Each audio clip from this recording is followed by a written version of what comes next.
Hi friends, GS Varma నాటుకోడి form Vizag. Incubator తయారు చేశాను యూట్యూబ్లో చూసి. ఫామ్ పెడదాం అనుకుంటున్నాను. పెట్టల చేత కన్నా ఇంక్యుబేటర్ మిషన్లో చేయించి డెవలప్ చేద్దామని. చూడండి, 37.7 రాగానే లైట్ ఆగిపోద్ది. చూసారా, అయిపోయింది. ఆల్రెడీ 2 బ్యాచ్లో పెట్టాను. తక్కువ గుడ్లు పెట్టి చేస్తే పిల్లలు బాగానే అయ్యాయి. అందుకే ఇప్పుడు కొద్దిగా ఎక్కువ గుడ్లు పెట్టాను ఇంక్యుబేటర్లోనే. నేను కూడా ఫామ్ మీట్ పర్పస్కి ఫామ్ పెడదామనేసి తయారు చేశాను. మళ్ళీ 36.7 రాగానే లైట్ మళ్ళీ ఆన్ అవుద్ది.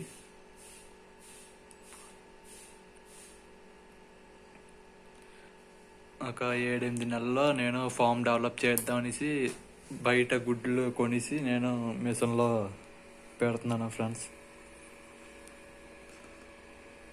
ఒక 7-8 నెలల్లో ఫామ్ డెవలప్ చేద్దామని. అసలు నా ఫామ్ చూపిస్తాను. ఆల్రెడీ పెట్టాను అన్నాను కదా ముందు. ఇది సెకండ్ బ్యాచ్. కొన్ని గుడ్లు మాత్రం పెడితే ఒక 90% పిల్లలు అయ్యాయి. పిల్లలు కూడా బాగానే తిరుగుతున్నాయి. ఇలా బ్రూడింగ్ చుట్టూరు ఇలా చేసి మొత్తం అన్నీ మూసి బ్రూడింగ్ చేస్తున్నాను. పిల్లలు అయితే హెల్దీగానే ఉన్నాయి. ఇక్కడ ఈ పక్కన ఉన్నవి ఫస్ట్ బ్యాచ్ పిల్లలు. ఇవి బాగానే ఉన్నాయి. ఈ పిల్లలు కూడా మంచి హెల్దీగా ఉన్నాయి. అక్కడక్కడ చూడండి ఫ్రెండ్స్, ఇవి కూడా ఇంక్యుబేటర్లో చేయించిన పిల్లలు. ఇవి కూడా అక్కడ ఉన్నాయి చూడండి ఫ్రెండ్స్. ఇవన్నీ ఫస్ట్ బ్యాచ్. బయటకు వదిలేసాను అందుకు. అవి కూడా తక్కువే పెట్టాను ఎగ్స్. ఇందులో ఉన్నవి సెకండ్ బ్యాచ్. ఇప్పుడు ప్రజెంట్ థర్డ్ బ్యాచ్ ఇంకా ఇంక్యుబేటర్లో ఉన్నాయి గుడ్లు. అవి ఇంకా రాలేదు. అవి రాగానే వాటికి కూడా ఒక వీడియో పెడతాను.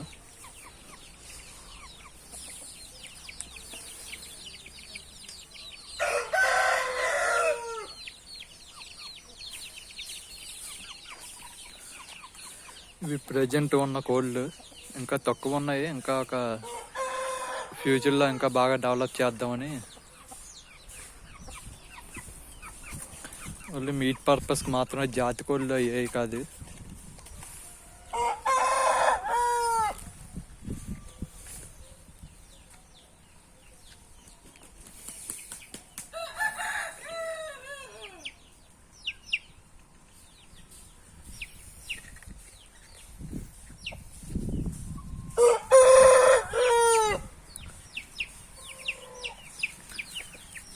ఇది ఫామ్ ఎలాగా. ఇంకా డెవలప్ అవ్వలేదు. డెవలప్ చేద్దాం అనేసి ఇంకా బాగా.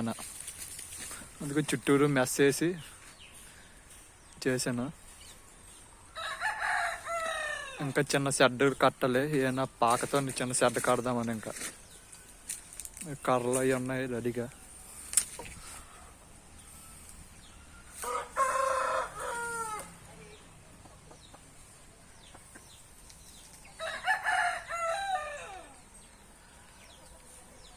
ఫ్యూచర్లో చిక్స్ కూడా సేల్ చేద్దాం అనేసి.